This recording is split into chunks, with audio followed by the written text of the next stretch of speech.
Tosh, CTV News, ending in this, Nova Scotia. Now to a historic celebration that's just around the corner in the town of Amherst.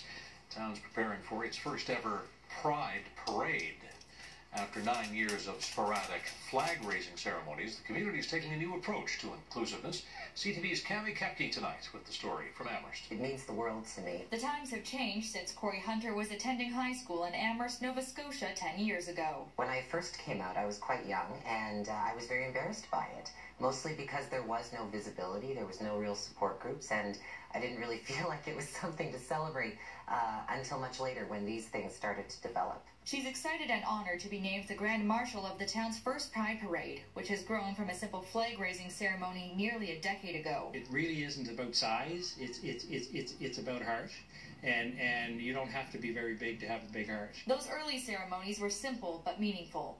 Colleen Dow recalls having to move the ceremony inside a church because of the rain, an emotional experience for one elderly gay man who had been ostracized for much of his life. He was so hesitant and actually began to cry when he came in.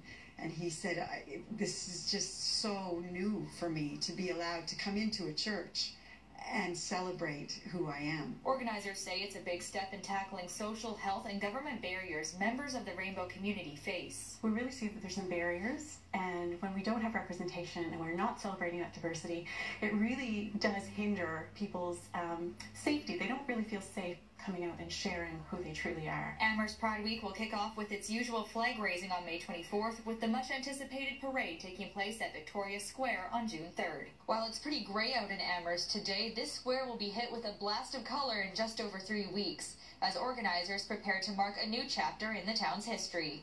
Cami Kepke, CTV News, Amherst, Nova Scotia.